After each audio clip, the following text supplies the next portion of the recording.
Motion to accept the minutes of the 19th. Okay, Jay made the motion and Nancy and Dan seconded. All in favor? Aye. Okay, and the next thing we're going to go into is the year-end report. It's Todd. So unfortunately, because of the ice storms in Columbia County, Todd wasn't able to drive up. I passed out to everybody a copy of the annual report. If anybody didn't get one, I've got a couple of extra up here. And understanding that the last meeting went late, we will all do our best to get through all of these presentations as quickly as we can. So Todd, over to you. Absolutely. Thank you. Someone just give me a thumbs up that you can hear me and we're live. Perfect. So thank you so much for accommodating. This is our annual presentation. I just want to start out by saying I'm always happy to follow up one-on-one if there's any additional questions, or to make another trip up there at a time where, you know, Mother Nature is cooperating a little better. But I want to just appreciate and offer gratitude for the accommodations. So HVADC has worked over the last year with Laura and staff, both on discrete individual incubator without walls projects, which is one-on-one business technical assistance, as well as with larger strategic projects that work out region-wide and even New York State and Northeast-wide. HVADC is a 8-county nonprofit that focuses on food and business, food and agriculture as economic development and with community development tools and programs. We've been working with Washington County for years, but just to run through anyone who this is their first meeting with us, Washington, Rensselaer, Columbia, and Dutchess counties are the 4 counties along the eastern side of the river we work with directly through either their economic development planning or IDAs. Albany, Ulster, Orange, and Sullivan County are the counties we work on the western side of the river with. We are born of an AFT program that studied challenges for agriculture and suggested creating a regional economic development and community development nonprofit to focus directly on farm and food businesses and to complement what happens on the ground and kind of merge and liaison between traditional economic development, community development, Cornell Extension, soil and water, and the other alphabet soups that agriculture has at its disposal. Over the last year, and you can see in your report, we've actually facilitated one-on-one business technical assistance through our Incubator Without Walls for some individual clients. We outline that on page 2 and 3 in the report, but the community food program or Comfort Food program through Comfort Food Community, which is one of the food security food pantry programs, and then some individual farms and processing businesses, as you can see on page 2 and page 3. I wanted to highlight Moxie Ridge and Lee Hennessy. We worked very closely with Lee. There was an insurance claim that was running into some major issues legally, and we assisted Lee in making sure that that claim was not only verified, but then follow through and paid out. And also with Locust Grove and Dean, and I'll talk a little bit more about the larger project we worked with them, but over the years we've helped them access additional equipment funds, and we were successful doing so this year as well with some state-provided meat processing grant awards. I just want to also mention that HVADC complements some of the community loan funds and economic development loan funds that you have. HVADC works with Empire State Development and the JDA, the Job Development Authority. We are one of 7 statewide lenders that focus on farm and food businesses, and we're working with Locust Grove to access some of those funds so that they can get their project moving forward and then get reimbursed by a statewide grant that would pay back a loan fund. We also work in the southern end of the region with some Economic Development Administration, EDA, revolving loan funds. And over the past year, we actually became a community development financial institution. We're a certified CDFI, and that's going to open up additional loan funds as we move forward through the U.S. Department of Treasury. I wanted to focus on the fact that we relaunched our Hudson Valley Bounty program, and that is actually a business-to-business networking program between restaurants and retail food opportunities and producers and farms providing food for markets and for individual retail opportunities. And then it also acts as a face and a marketing tool for individual consumers wanting to see what businesses in their community are participating in the local farm to table movement. And then I just wanted to also mention our Cultivator, which is our monthly newsletter. If you don't already get it, please email Lynette or Marianne in our office and we'll get you set up with that. But we typically try to highlight 1 or 2 businesses that we're working with at that month, and then 1 or 2 of our partners, so peer groups that we work. And in Washington County, I mean, that would be a natural fit for a story we did about the Agricultural Stewardship Association, but then also individual businesses like Argyle Cheese and Battenkill, Booth Blend Composting. We actually even highlighted Laura and the work that we've done historically with her over the years, not just with the planning department, but the Regional Economic Development Council that I sit on and do a lot of liaisoning with. And then the last thing I just want to talk about are some of the bigger picture. I mentioned that we work directly on discrete things with Washington County, but then also with the Capital Region Economic Development Council. And then it goes even further than that with some of the programs that American Farmland Trust is offering for the Hudson Valley Farm Link Network. And then even bigger into the Regional Food Business Center program, which USDA announced in May. New York is going to be the epicenter of a 13-state Northeast corridor that is going to be focusing on what they're calling the regional food business centers. It's a lot like the Dairy Innovation Center project out of UVM being a Northeast best practice center. The regional food business centers are going to be the same thing with Cornell and New York State Department of Ag, anchoring a 13-state region from Maine down to Washington, D.C. And then the last thing is another alphabet soup, the Resilient Food System Infrastructure Program, RSFI. That was announced in May that every state's going to get a block grant. And that block grant is going to be made available through an RFP, request for proposal process, for middle chain processors. And we already have actually some inquiries from some Washington County and regional entities on that. HVADC and our affiliate Farm and Food Growth Fund will be working with New York State Department of Agriculture to administer those funds across the state.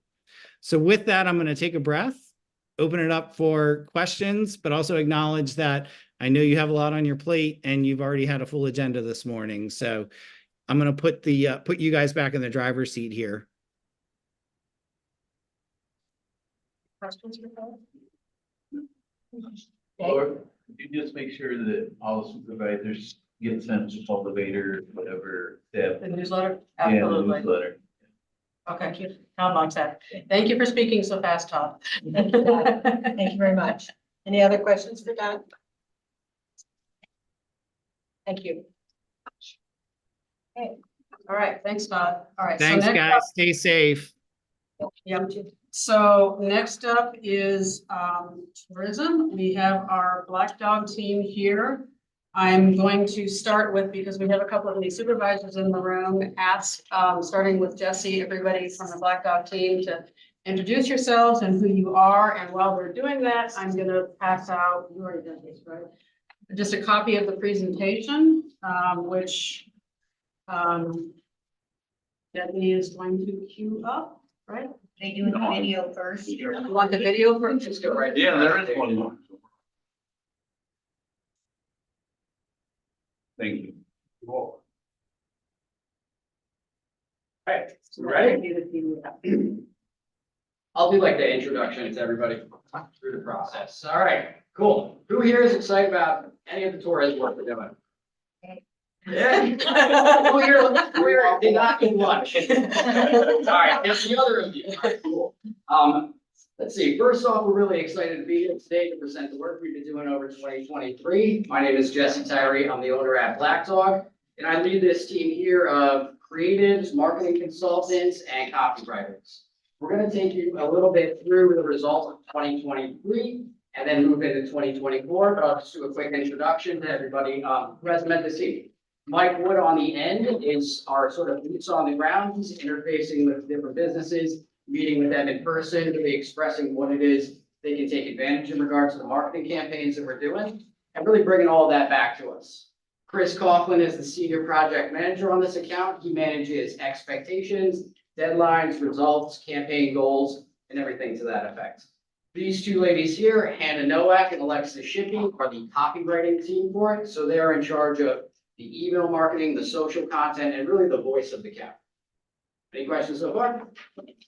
All right, cool. Chris is gonna take us through the detailed aspects of the campaign results.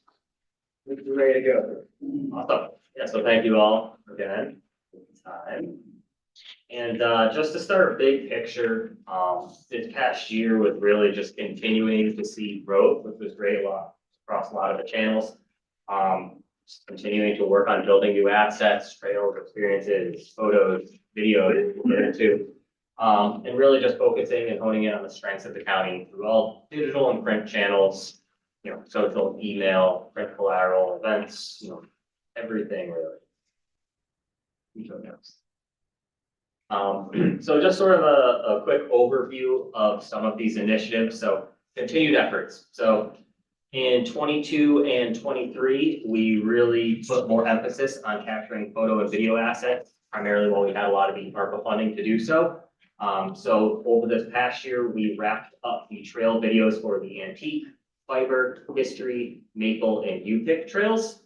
We also worked in some additional videos focusing on short-term rentals as well as golf. And the result of these was really to develop a lot of 30-second videos, which can be run as ads through YouTube, Hulu, and we actually started running some through Spectrum as well. We also received hours of B-roll footage, which we're able to use to chop up into shorter segments for social media. Laura, I know you want us to go through, there was like 1,000 files of videos, so it's like Oh, yeah. more hours than I can count up. So. We also held another business event, so event organizers roundtable. We wanted to get a lot of these people in a room to say, how can we support these events? Is it assisting with planning, volunteers? We received a lot of really great feedback, and I would say above all was marketing and advertising support. So later on this proposal or this presentation, we'll get into some ideas and things that were brought up as a result of that. We hosted the 3rd annual flannel fall crawl as well. There were 320 total entries, 56 unique entries. So meaning the average person entered 5.7 times. So that means they could have gone to 3 breweries, entered a couple different ways, gone to a winery. And Mike, who actually was talking with a lot of these business owners, did get a lot of great feedback from them. And they definitely are looking to continue it seems, but how we can help them to sort of have the collateral and materials to help promote themselves. And then some new developments. So towards the end of the year, we started to work on how we could add new itineraries or experiences. A haunted trail, kids trail, and hands-on trail. So we have some trail logos down there. I think it's just a little below the scroll there. Working on building those out currently. We began the campaign development to promote the 250th anniversary. We have some preliminary logos there. I know we've been going back with Laura here about some of these, so that will be wrapped up soon. And then to follow will be some print and event collateral materials so that anytime they're doing any sort of programming, they have those. And we also want to really beef up the history section of the website. Right now, it's primarily one page, big picture things to do, as well as directory listings of different places to visit. We're really going to build that out to have sort of its own stories page as well. So we can really hone in on the historical figures, dates, also things like that.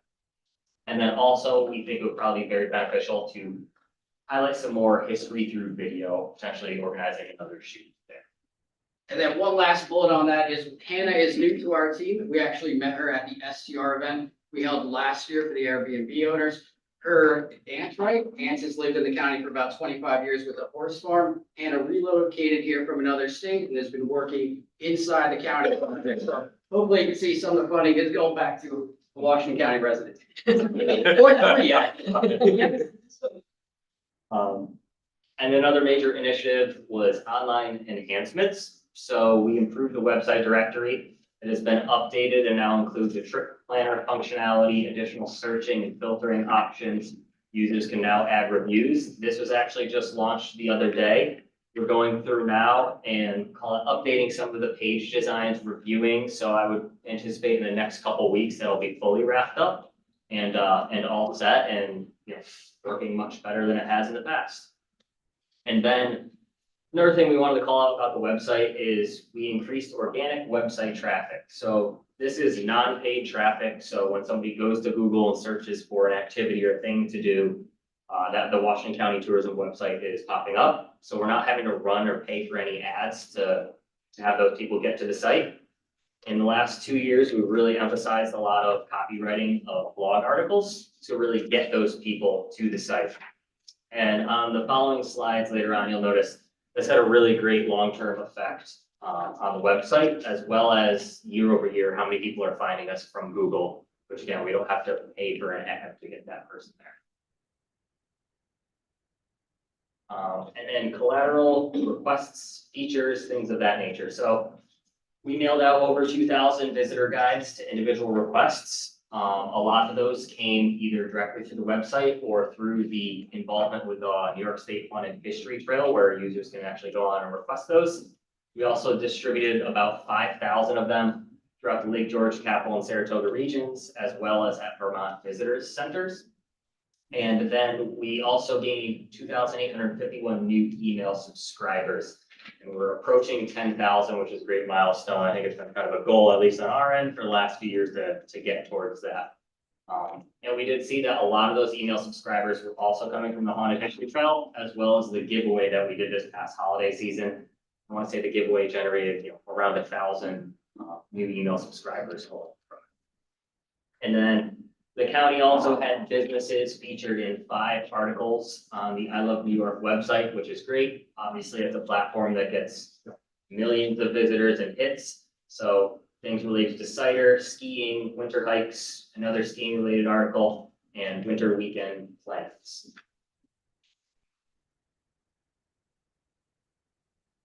And we just have some quotes sprinkled in here from business owners. I know Mike probably has talked to a lot of them throughout the year here. But always good to see feedback from the owners. Now we'll get into the website and some analytics, just big picture. So how many people viewed our website? So this year there are over 100,000 users. That is up 34% from 80,000 last year. So that's a great number. Love to see that. We're very happy with that percentage. The number of total page views, it was 164. Yep, 164,000 from 128,000, so also up pretty good, 28% year over year. If you go to the next slide, a large piece of that, it's a slide after that. Anyways, where do these users come from? So a lot of these people arrived on the site. They are either adjacent areas, counties, cities, or call it major markets in the Northeast. So that definitely aligns with a lot of the paid efforts that are coming in, as well as people looking for things to do. Maybe they are local, maybe they're coming into the area for vacation. And in the states, obviously New York, you see some adjacent states in here. You do see some states that are a little farther out. We're not running paid ads, for example, in Virginia, Maryland, or Florida, meaning that people are organically finding the site from all over. And I think it's starting to extend geographically, more so than in years past.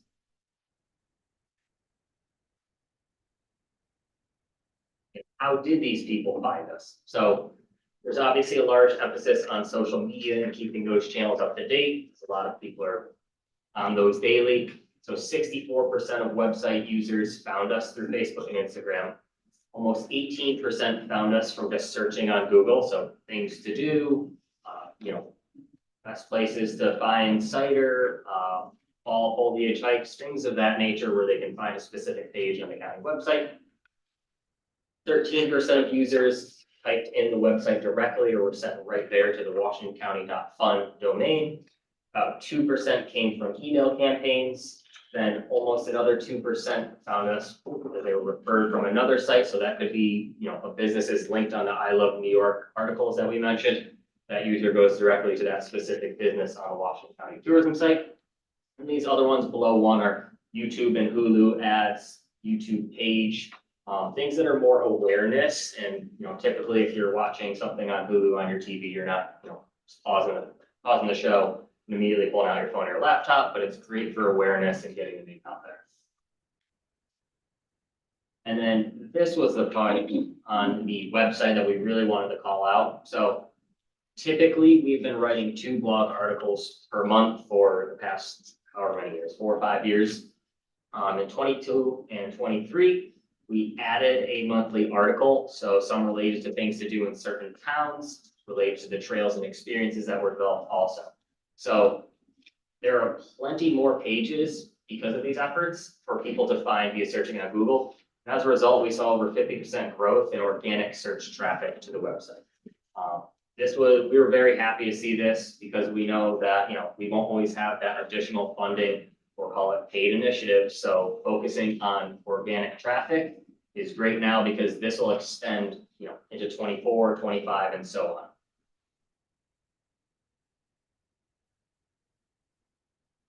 And then what pages were visited the most on the website?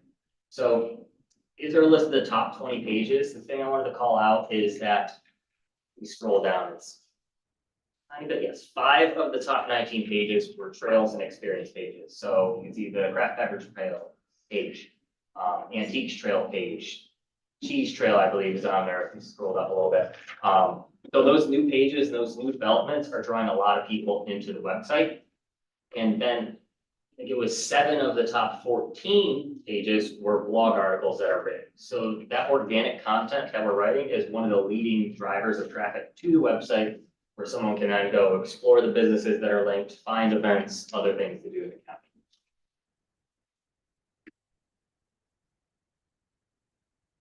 Another quote from July at Florida.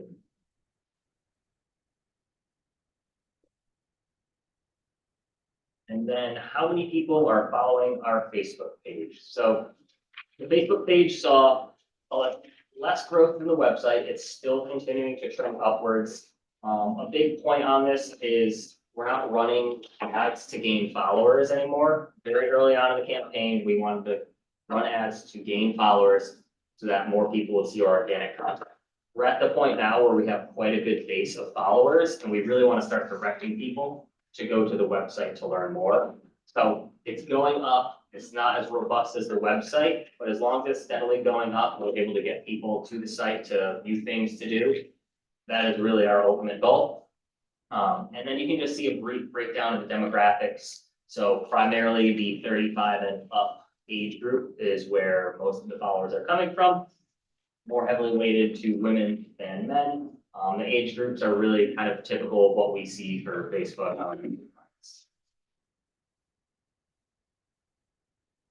And then Instagram, very similar to Facebook. You can't actually run paid ads to gain followers on Instagram. It's just not an option.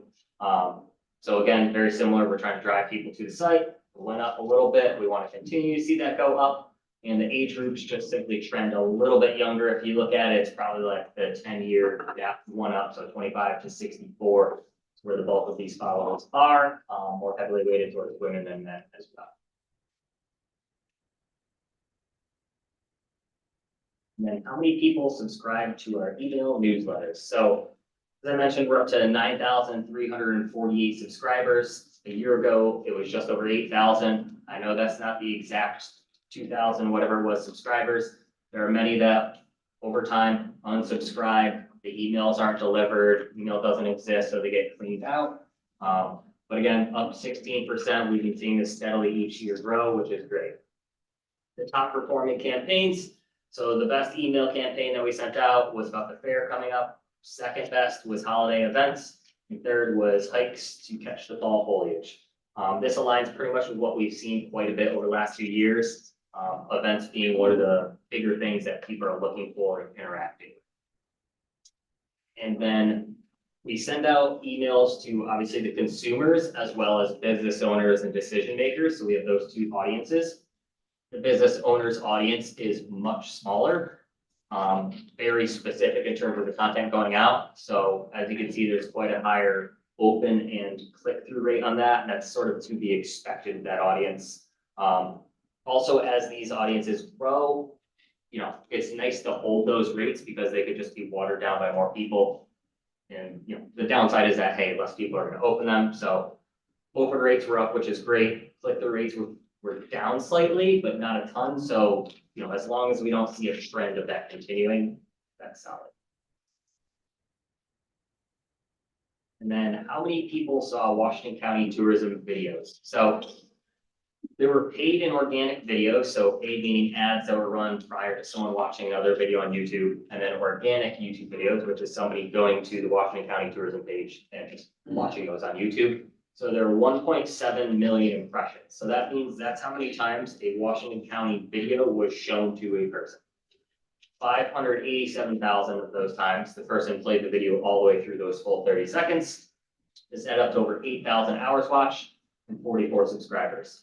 44 subscribers isn't a massive amount, but having these videos and running them is, like, as I mentioned before, great for awareness. And those video assets are also able to be used for social media through the website on an ongoing basis. The top videos that were there were the Arts and Open Studios Trail, Wine and Cheese, which kind of combines the cheese trail and craft beverage trail, and the holiday video that we had. Also, towards the end of the year, when we really wrapped up a lot of those videos, we started experimenting with Hulu ad campaigns. So they recently came up with their own platform where you can run ads directly through them. So we started to run some of those, saw 33,000 total video views, and the average viewer, based on whatever audience it was getting a video ad 2.6 times. This is something we do want to explore a little bit more throughout this year, this upcoming year, as we have a lot of these videos now. And just sort of comparing it side by side with YouTube and Hulu, as more and more people are using streaming services. I think it's important that we, you know, consider all options and avenues for the video assets that we have.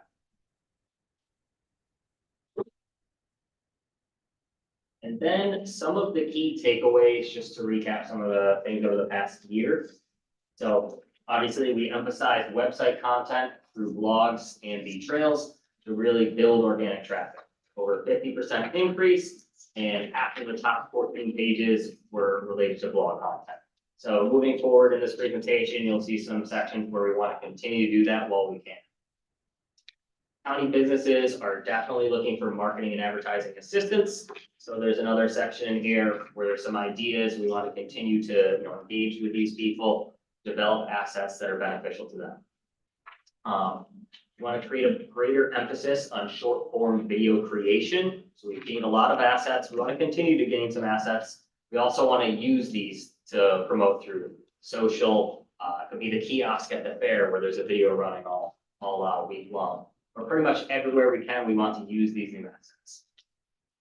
And then the Haunted History Trail and the holiday giveaway that we did this year were some of the top lead generators for gaining visitor guide requests and new email subscribers. So again, two things we want to keep in mind, want to continue to do, because, you know, once we have those people engaged with the county, they're opting in, they're clicking the emails, and they're engaging more on a long-term basis.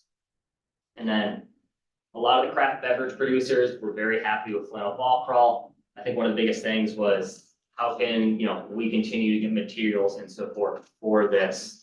Seemed like a lot of them were like, hey, we wish we really had the same things we did this year in year one. Maybe if we had more assets and materials on site, they thought that'd be very beneficial. There's actually a note from Jerry, which relates to Flannel Fall Crawl. I know, Mike, you spoke quite a bit with a lot of them, as well as some of the other business owners, if you want to touch on that. No, and Chris is spot on with that one there. Jerry and some of the other producers have those very same thoughts. But as I kind of think back of my role and my engagement with businesses throughout the county over this past year, there's a couple of thoughts and feelings that really came to mind. First one I would say is consistency. As I'm out talking, a lot of the businesses, or even in some of the email correspondence that I share with them, a lot of the businesses are acknowledging the fact that, hey, we've been doing this for several years now. And they appreciate those efforts, that it wasn't just, hey, we tried something here and it didn't work and we moved on, or the county decided to no longer go in this direction. So they're very appreciative that year over year they can count on these efforts to try to drive business into the county, try to drive traffic into their stores, into their locations. And you know, that's one thing that I've heard countless times as I've been out this year, is that they just appreciate that consistency. And I think another word that I would say, again, from the sentiment that I got is collaboration. I think in any good marriage, collaboration is just very key. I think county and the agency being on the same page certainly is very helpful. We have a number of county personnel. Pamela, of course, is a great resource in terms of pointing out opportunities or new businesses for us to make sure that I get them on my list. And that goes the same for the agency. You know, it's just from time to time, hey, do you see this one? So we're all scouring, making sure that if those businesses exist that I haven't seen or haven't been out to, I get them on my list and I get out there and try to strike up that relationship and help them understand what we have going on, but also the resources that we have available. I think that's been key. But I think what's really been very impressive, especially again this past year, is the collaboration from businesses wanting to help us. And I think that's such a stark contrast from businesses or a person you just hand out, right? Like, what can you do for me? They're looking at us saying, how can we help you? We appreciate what you guys have going on. We appreciate what you're doing. How can we help you help us? And I think that's really a testament to the longevity of this relationship, the investment that we are making time and time again, year after year, to get out to that community and to the county and say, hey, you know, we're looking to help you. And now they're saying, you guys are doing great. What can we do to help you even further, to help us? And I think when you get two sides pulling in the same direction, that's when you can really achieve some great success. Cool, thank you. So I know everybody's hungry, but we gotta get on to 2024, right? Any questions before we do? We'll wait till the end. All right, awesome. So I'll start it up. Chris, I know this is your arena, but we'll just take you through some of the initiatives that we have planned for 2024. Get on to the next one. All right, so for the most part, this budget is pretty consistent with 2023. There's been some slight adjustments in things. Things like, Yeah, so if you go to the next slide, it'll be done. do it again. There we go. So obviously, from year to year, we're seeing things, we're, you know, working with Laura, making sure we're properly allocating, having to move some things around a little bit. So obviously, having reworked all the directory, put some website work in this past year, as well as graphic design work for ads, things that are needed like collateral. We shifted budget from the website, pretty much took it and said, hey, let's put it in design because we see that balance, you know, maybe needing to be a little bit more on design. Under the fee subscriptions, renewals, AD and growth, this was a big increase, but some things that we definitely think are unnecessary.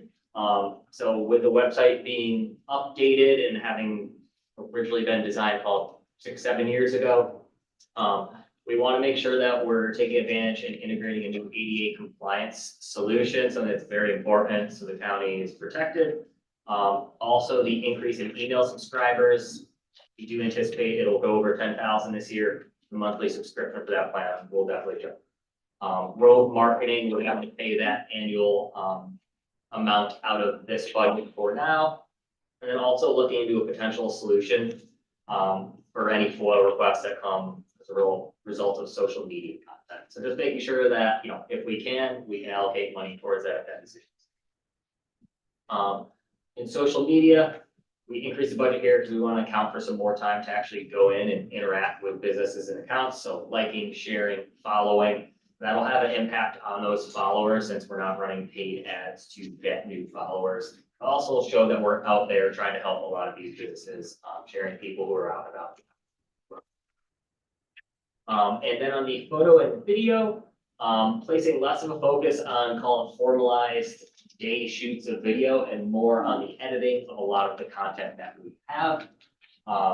Whether, like I said, new edits for YouTube, Hulu, and Spectrum, which are those traditional 30-second spots, or short form that are maybe vertical for Instagram, Facebook, those sorts of places.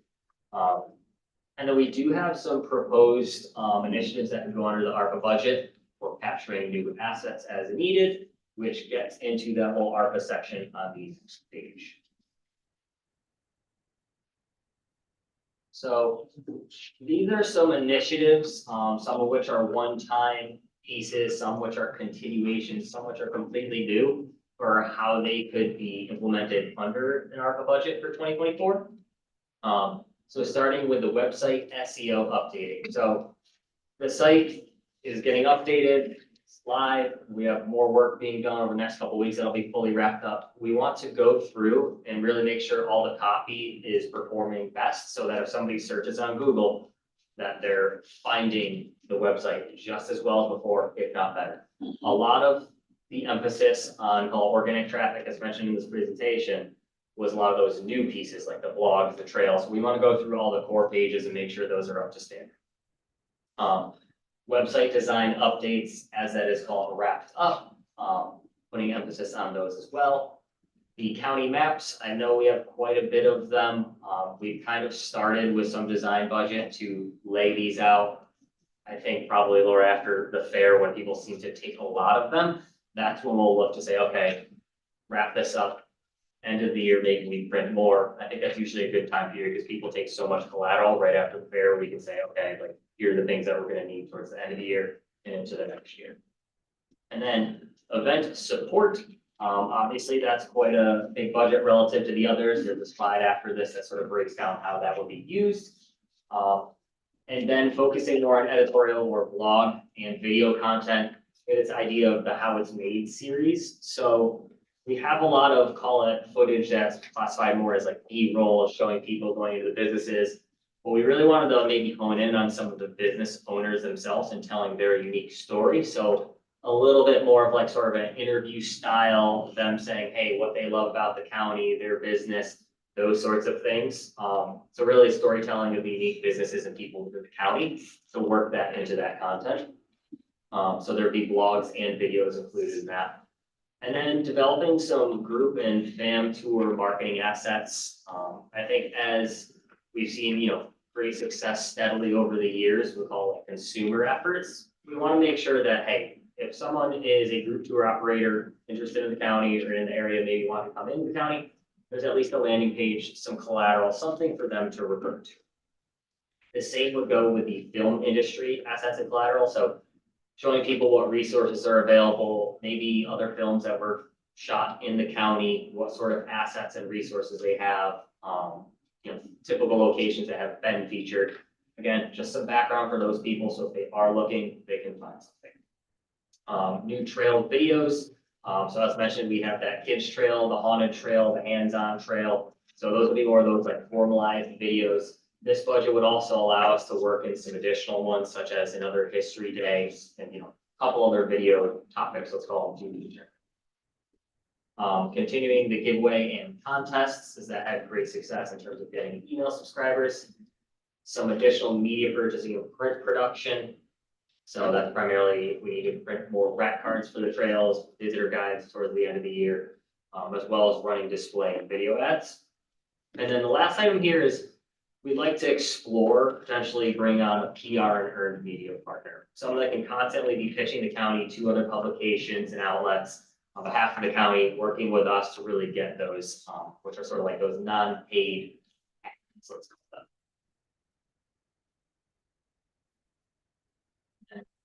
Next. So this is how that event support budget could be broken down. So hosting of educational events. I know typically we've done 1 or 2 per year. We've also toyed with the idea of like, hey, do we try to offer some webinars? It's a little bit lesser of a push. Can we get people to do that? Would it be easier for the business owners themselves to get out and do those? 250th anniversary programming. So this is finishing the campaign development, website, marketing collateral, and actually getting into the monthly development of new content. Blogs, again, telling unique stories of historical figures, sites, battles, whatever it is, very big piece of that. Then a smaller budget for the solar eclipse, acknowledging that the path to totality is going just about on the edge of Ticonderoga. So, if you're in the northern end of the county or you're in Ticonderoga north of the county, hey, places to stay just down over the border. Not a big campaign, but just a little bit of promotion for that. Similar thing for the Belmont Stakes. We hear that a lot of the hotels in Saratoga are getting very booked up. You could drive 15 minutes, have a place to stay. There's other related activities that are, go to a horse farm, maybe horseback riding also if you're not going to track every single day. And some media purchasing with that as well. And then business advertising and support program. So I think as a result of that event organizers roundtable, The businesses and events are looking for how-to guides, things like could there be shared photo and video assets that they can access, an event planning checklist, volunteer list, things of that nature that would help them. We've actually been working, I know Hannah's been working a lot on sort of the business resources section of the site and what that can become to have more resources for event planning, for marketing, for requesting collateral from the county.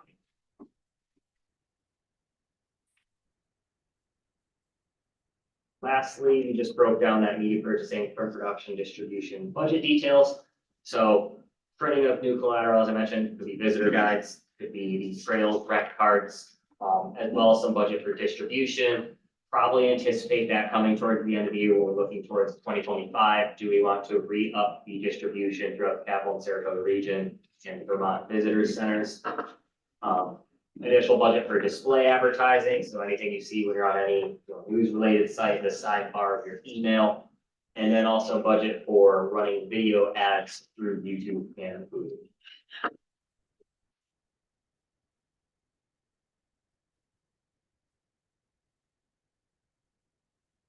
Then we just have some of the, call it tourism partnerships and involvement, let's say. So we've continued to be involved with NYSTIA, New York State Tourism Industry Association. So pretty much every county tourism initiative is involved in that, a lot of the agencies as well. I Love New York, it's similar to Capital Saratoga region, actually. We'll sometimes have requests, send us photos, send us video. We want to try to feature you in campaigns as well as feature us in articles. The Lake George and Adirondack Chambers. I know after the event organizers roundtable, I believe Tricia reached out to you directly, Laura, and said, hey, we'd really like to be involved. I know we're a membership organization. If there's any way we can help promote events like this, they would be up for that. So really trying to help build on those discussions and seeing how we can keep them involved moving forward.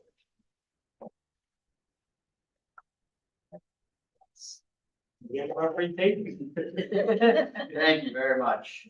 So we're happy to answer any questions, receive feedback as a group, individually. Go ahead, Jay. You first, right? I'm glad to see that you got the 250 and out there in your, because I think, you don't have to reinvent all the wheel. There's gonna be the Washington County Historical Sighting, many of the towns, there's gonna be so many events going on. I guess if there's any history buffs in the Northeast, they all ought to be coming to Saratoga and Washington County, because that's where it happened. My question is semi-related to that. Can you a la carte, subscribe? So like, say I don't want content updates from you, but I really want to be kept up to date on what's going on with the 250th. Is there a way to just get notifications about that specific event? Yeah, that's something we can implement, subject matter emails. Yes. Okay. And do you mind, Hannah, not to open you up for it, but Hannah's been working extensively with the Historical Society. And Brian, can you just share a couple things that you've worked on? Sure. So we're going to be building building out our history section, which will lead to the 250th section. And then we're going to be jumping into not just military history, because, we're exploring the 250 years of impact that Washington County has had since then. So it'll be, we'll also be exploring some camp life, so I've gone to one meeting so far of the 250th committee. Next one is on February 1st at Project Island, if any of you are interested.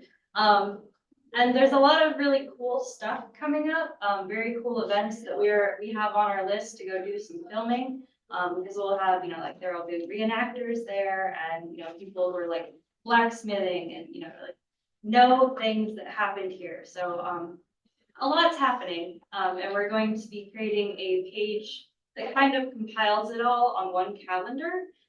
So we'll be able to share from that for those. Thank you.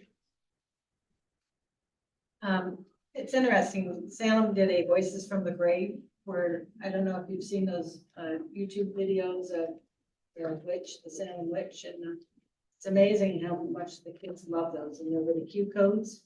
And it's a neat way to tell that daily living in the community 250 years. I don't know if you've seen them, but they're worth looking at. I've seen the one in Greenwich, not the one in Salem. Yeah, it's at the Revolutionary War Cemetery. Okay, Let's So check there that are- out. We want to highlight some things like that because we are also making a history specific map. Covering some of the many places that are, like on the National Historic Register here and why they're important still. The other thing I picked up on this is the haunted history trail. I look at them as two separate things. Okay, because I know we have like a paranormal, we have paranormal groups that come to the jail. Yeah. And it's actually booked out for almost 2 months. Where people come and they go through the jail and they have the paranormal activity. That's certainly nothing to do with it only has the history of the jail itself, Yeah. not the historical history of our area. But it's A lot of good stuff to use. very good, so thank you. Yes. The last page, the media purchasing, that doesn't add up. 22,000. I didn't know if it was a typo or. Most I think it was wrong. One of us who watches the numbers, they know that. That budget is specific to the ARPA fund, I believe. Yeah. That's right. Yeah, Because it's off almost $6,000. Do you have a contact number of a town has an event going on, they can reach out to you, all set? Absolutely. Yes. Our main phone number or anybody who works on the account here, Well, we can just, share that or through the website, we get a lot of. you know, if like Salem's gonna have their parade, I know everybody, almost, parade for the 4th of July. Yes. And being so close to the month, I'm sure a lot of people come over for it too. Definitely, there's a contact form on the site, or if you want to reach out to us, I can share our contact right now. Yeah. Jesse, there was one more question, because we have an Airbnb and so I kind of keep track of where people are coming from. It's shocking how many people come from Canada, Yes. and I didn't see that on any of how the information is getting out to them. It's not, and I guess transparently, the northern border and sort of international marketing is not something that we've really touched on at all over the past 5 years or so. It's certainly something of value that we can explore. Most of these marketing efforts are in the Northeast United States, but that's, Some of the social media, audience is tapped into some of the, like northern border cities like Montreal and Toronto, just because they're within drivable distance. But it's not, I don't think it's something that we're seeing pop up as like a heavy web presence for staff to sit there. but we can try to cultivate that. And also, it's a good idea of just running down to Manhattan, major. Dan? I'll get it to you. Yeah. Keep the flow. I've asked this question before, you've answered it, but I don't remember the answer.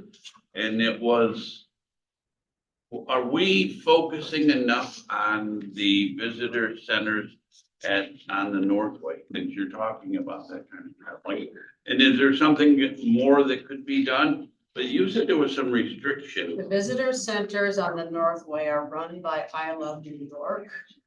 I Love New York dictates what collateral can go into the visitor centers, and they do not allow individual counties collateral, except sort of they keep it under a desk in case somebody asks. But those are all managed by I Love New York, Taste New York, et cetera. So we do distribute some collateral up to the one on exit 18. Our actual welcome center, that is the technical welcome center for Washington County, is down south of Albany. And so we have it in there? If that's our official welcoming? We do not, because that particular visitor center is, let's just say they're having difficulty even dealing with getting collateral for the general capital region as a whole, much less counties. We've suffered a lot of losses in collateral. So, it basically, it cost the capital Saratoga region quite a bit of money to keep reprinting things that kept getting lost. So we have not supplied things down to that center in a while. I mean, we can open up a conversation about it, but we've had more luck, and it really makes more sense to be working with the one up here. I want to say, it seems like I was involved with this first conversation with Black Dog many years ago, and what a change that has occurred. And I think all of you worked very, very hard. And the content is so much more refined. And people are looking at it. People are coming because of it, so I really appreciate all of your hard work. And, we hope that it works. Thank you. So there's a couple things that I need to go over. First of all. Sorry. Don't send them away yet. We're not done. I want to sort of say that I think Jesse and the team kind of understated how much work went into the website. The website has actually been completely rebuilt. It wasn't just a minor upgrade. And it was done because it added some flexibility and added the ability for us to address some things that people have been not happy about for a while. So kudos to the team. It was a lot of work. I think it will look a lot better. There's, as alluded to, a few things to kind of finish off, but the new site is now live. Second thing, which is going to require a vote. For those of you just coming in, as this presentation alluded to, we have the regular tourism budget, which is funded in part by the county funds, in part by I Love New York, and in part by revenue that we get from Airbnb for short-term rentals. That is a $200,000 budget. That budget is already voted in. What you just saw was an overview of what we're doing for that $200,000. The ARPA budget is a short-term allocation that the county ARPA committee allocated to tourism, and we've basically been taking short infusions of money into the budget each year as we need it. So the first thing that I'd like to ask for a vote on is from last, I'll tell you what both of them are first. From last year, we have $47,219.46 in unspent ARPA funding. So I'd like to move that into this year's budget and then add $126,800, which will get us to the $174,000 that is proposed in the ARPA budget. So Al, do I have all of that correct? Okay. He said with hesitation. So can I please have $47,219.46 moved out of the 2023 budget and into the 2024? Jay? That is the correct number without the cents. Jay's making the motion, and Lance and Cassie are seconding it. Any more discussion on that? Okay. All in favor? Aye. And then the second request would be to move $126,800 of the unallocated ARPA funds into the tourism budget. Yes. And just a refresher, the agreement was 200,000 a year for 3 years or such time as 600 is spent. So she's underspent. The allocation was 600 in total. Right. I think we still will have 200 left after this that we have not moved into this Just budget as yet. a aside, that was the plan. Cassie motion. Cassie made motion. I'll second. Okay. Any discussion or questions? Not till after we vote this. All in favor? Aye. Any opposed? When is the when is the climax, the 250th anniversary? What year? So it's technically a 5-year celebration that started last year, but given 2026, I would say that the 3 most prominent years will be 24, 25, and 26, probably even inclined more to 25 and 26. Well, 26 basically, in my mind, would be when it peaked. And Right. so you'd want to be focusing on the year before. We don't want to run out of money, I guess, to hit that high point of 25. Correct. So we've put in, I'd have to go back, but I think about 20,000 for this year. We will likely, depending on the scheduling of events and what programming the history committee comes up with, we'll probably ask to move more in there next year, or if we haven't spent in some other areas, we may shift some of the budget line items around. But no, I think we're all agreed that that 250th is important to the county, important to tourism, and we want to pay attention to that. Good. Any other questions? Okay, so we're good with tourism now, and next on to an end of year report from the Lake George Regional Planning Board. Beth was not able to make it, but Allison is going to come up and give us a quick summary of activities from the Regional Planning Board. Does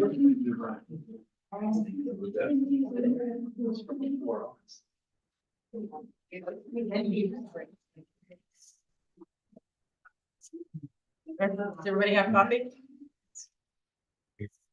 Okay, Allison, over to you. It's not on the screen. Do you want me to stand? Yeah. Do you want to just stand over here? How's that?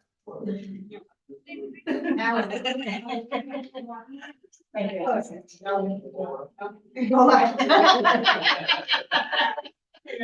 As Laura mentioned, I'm Allison Gaddy, senior planner from Lake Champlain, Lake George Regional Planning Board. Our director, Beth, was unable to make it today, so instead. So as far as our activities in Washington County, you can't shut it. Tell them you can't shut it. You can't shut it, they got Tell to move it Dave to down. be quiet. Yeah. We all like to do that. yeah, I want to make sure that it's not appreciated. Thank you.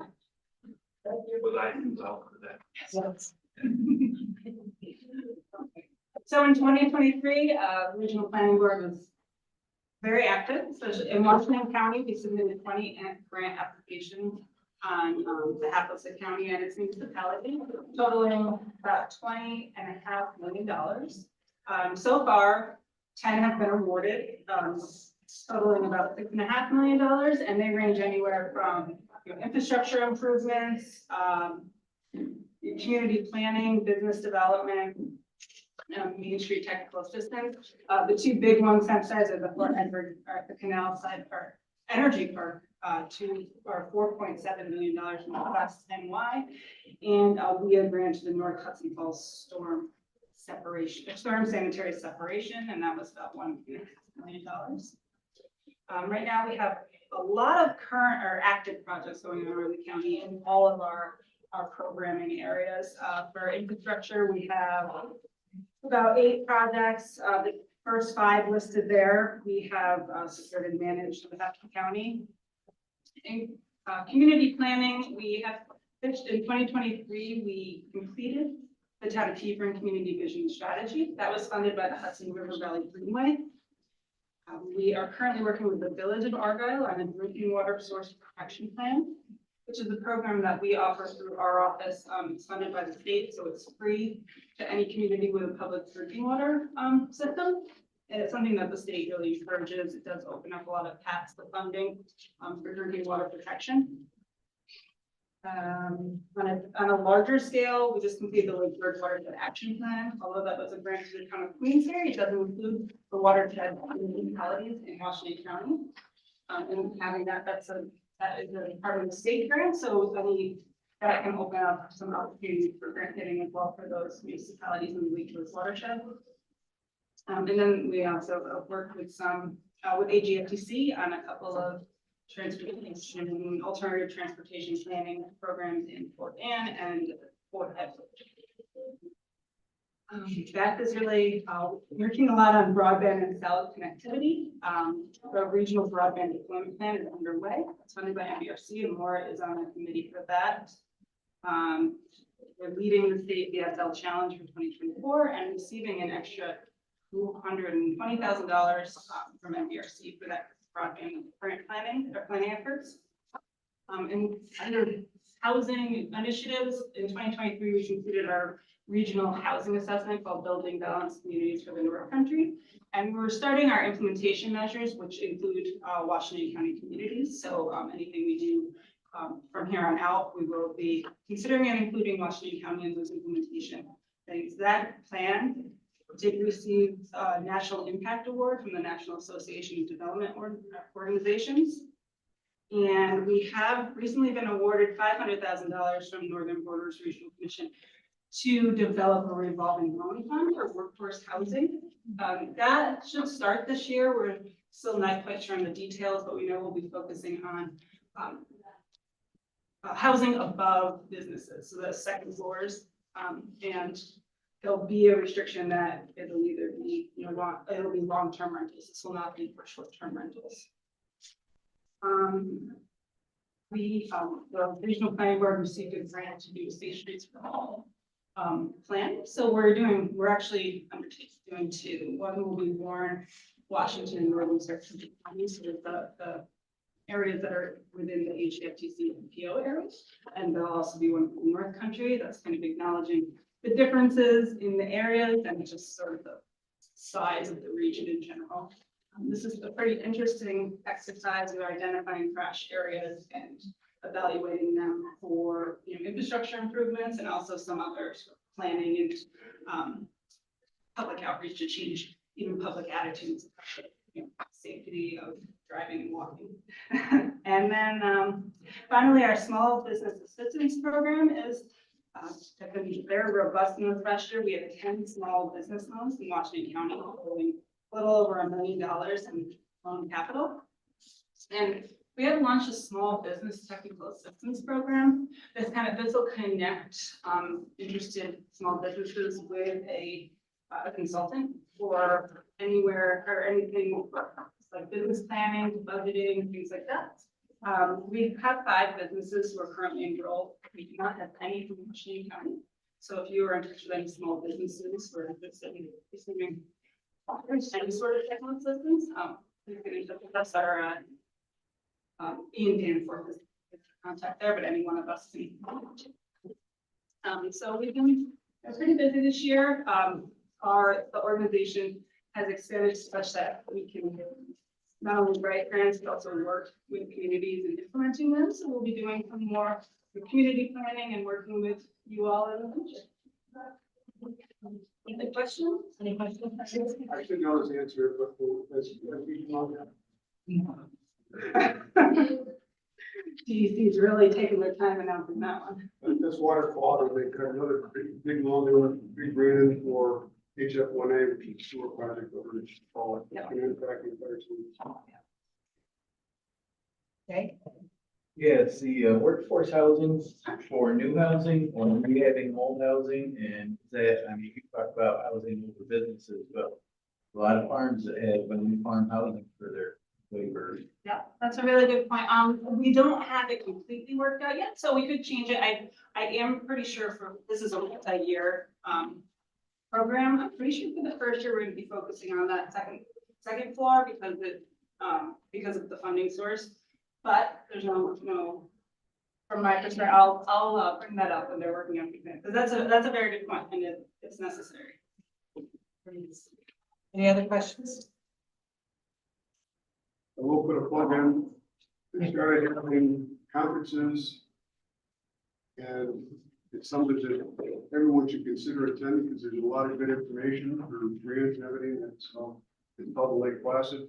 We're talking about maybe doing some stuff like that. It's very important that people consider going there and understand what grants are available. And there's a lot of good information, housing, different areas that we have.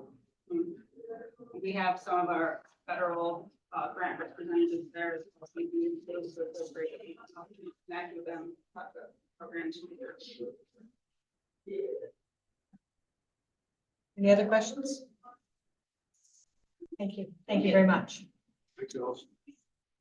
Okay, last one. They're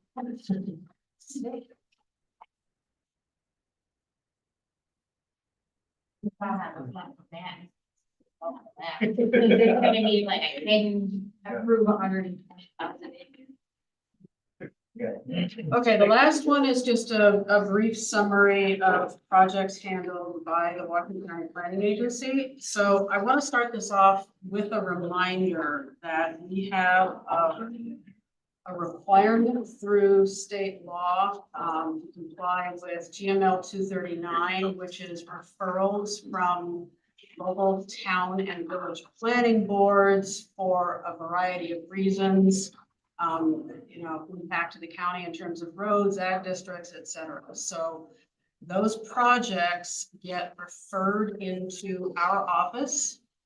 Pamela then reviews the projects and does a summary write-up of them, which is then referred to the planning agency for a vote in terms of, does it have impact to the county? Is it a matter of local concern? Those projects then go back to the local municipality planning boards for final implementation, but we are required to hear them. And just as a reminder to protect yourselves and your own municipalities, we are aware that we don't always get referrals that we probably should have. And if those referrals don't happen, it's a contravention of a required process, which could cause trouble at the local level. So again, this is just a reminder to review with your local planning boards, areas in which GML 39 referrals are required and should come to us as the county planning agency. So basically, this just kind of gives you a summary of where we are getting referrals from. We have seen the majority of referrals are coming from the town of Fort Anne, Kingsbury, and probably, Greenwich and Hartford and Salem. And in terms of the villages, we are only really getting them from Hudson Falls and Fort Edward. So again, we can speculate that perhaps there should have been other referrals, but we can only review what we see, what gets referred to us. So The kind of misprint, it says up above on the overview, prepared the 2022 annual report. Is that supposed to say 23? I mean, is this 23? this is 23, so that probably should say 23. Although we did prepare the 2022 report. We did both. Or, I'm just looking down through and Jackson had one request. And it was under zoning and land use regs. Yep. I can tell you it wasn't under zoning and land use regs. So I don't know what we were reviewed under which one. Might have been solar, I mean, site plan, but zoning doesn't enter the town of Jackson. No. Well, I was gonna say the same so thing, but I figured The that. word zoning appears there and it does not, zoning does not exist in many places within the county. However, many municipalities use local laws instead of zoning. So the review process would be similar, which is why they're in the same. It's just, I know, we've done the solar laws and whatnot. Right. I thought maybe it got put in the wrong kid. We can double check that, but again, land use regs would be local laws. Well, you don't want to get lynched by your residents. Exactly, You that's what don't they told, mention the word. they told me that when I was left. So you're not allowed to say zoning. But your solar law, isn't that spot zoning? No, They keep telling me it is when I get talking in our town about it. Everybody's nervous. well, you can have I mean, this is more a Dan question, but if you have to actually have a zoning law in order to have spot zoning. Other than that, it's kind of a We'll see what workaround. the for zoning. consultants. So in general, we saw 33 projects come in and of which 22 were site plan reviews. As a reminder, we don't do subdivision review. That again happens at the local level. And again, the back page is kind of just a summary of, what we are doing. The other thing that I will say is, Pamela has been doing a great job at reaching out to the planning boards in all of your towns and offering to do a presentation that says, this is where information is, this is what we can do for you with the county, this is what we can't do, and basically, while we certainly can't give advice, what we can do is tell you where information can be found. We can get you referrals to Department of State as needed, et cetera. So we have been to a number of towns. Several have not yet requested an appointment. In some cases, if your town thinks that it would be beneficial to come back a second time, we're willing to do that as well. I'd like to thank them from our town because she worked diligently with our town comprehensive committee and she put a lot of time into that and it's all been beneficial, so. She gave a great presentation to our planning. Yeah, I think we've gotten some outreach from several of the boards who have been, you know, I mean, when you're new and when you're learning, even just finding out where to go to get information is a very helpful thing. Can I refer her to Rensselaer County, because they're calling me all the time.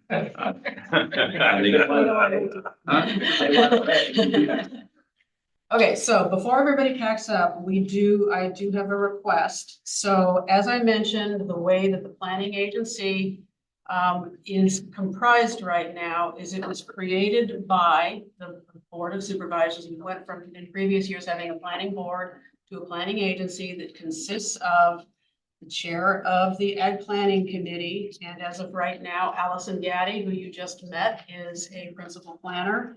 And Deb Donahue is on that board to basically review for impact to highways, et cetera.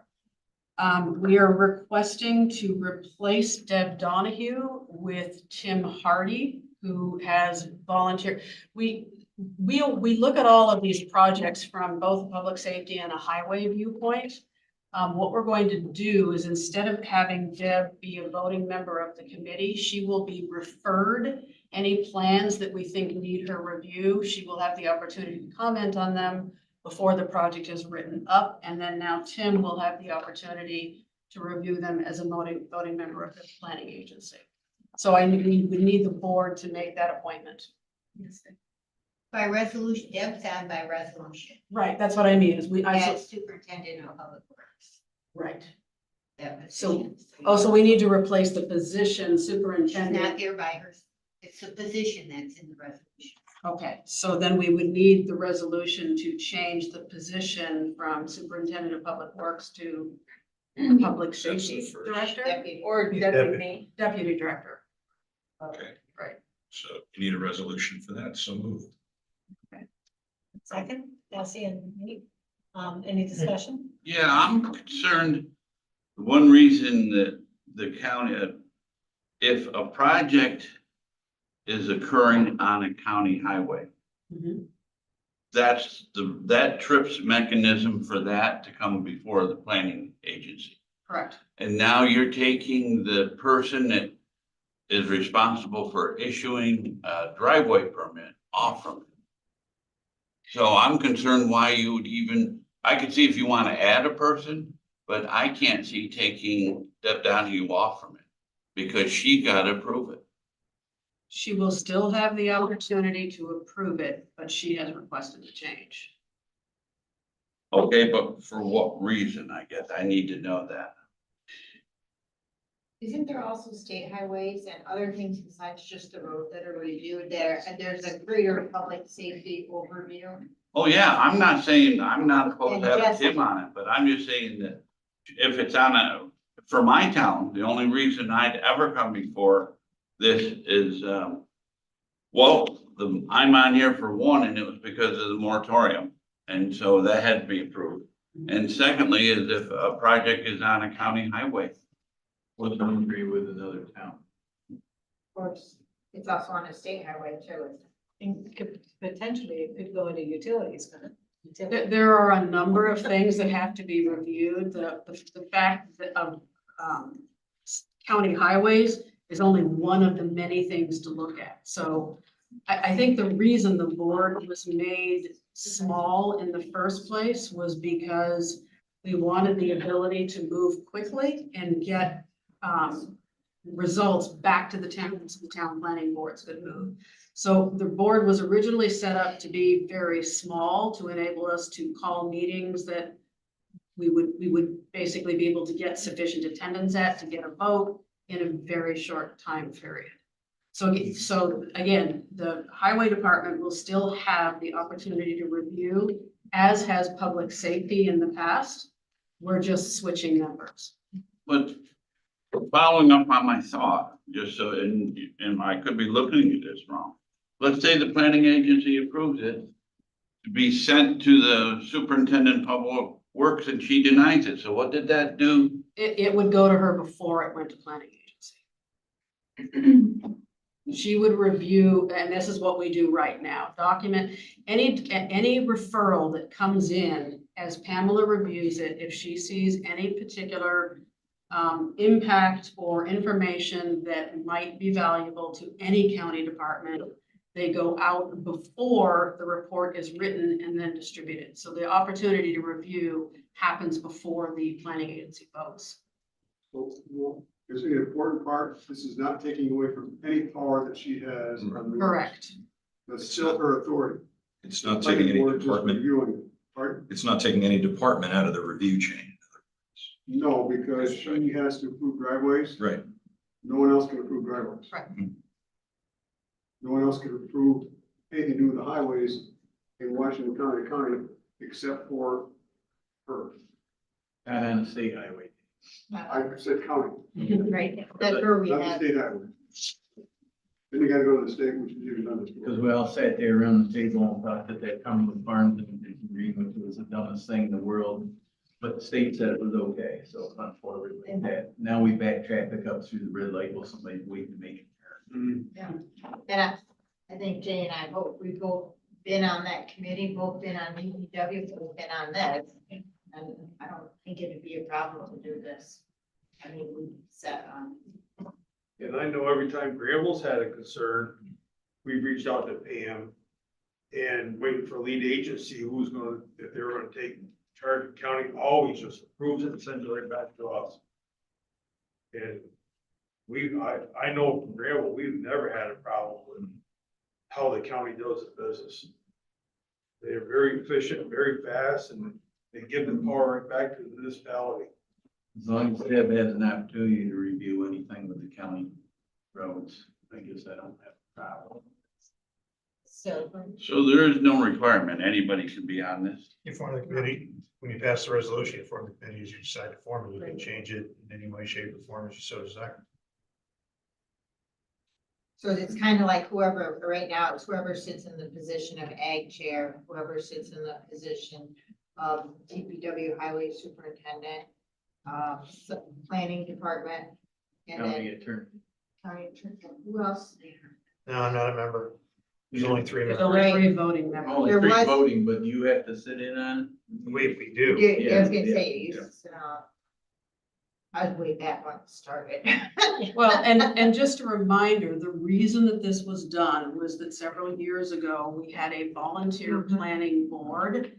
And it was very difficult to get a schedule with a quorum and documents reviewed in time and documents sent back to the respective municipalities in time. And it became towards the last couple of years from difficult to almost impossible, which is why we changed the review. We're still required to do the 239 review process, but we changed it to this format so that we could be more responsive. Who chairs this agency? Sue, sure. You chair. It was Jim last year. Jay before that. And that, I know it's open to the board because you advertise it. So, Should we call the question? yes, please. Aye. All in favor? Opposed? That's. That's it. Anything else? None? Any other questions for anybody else? Okay, we're adjourned.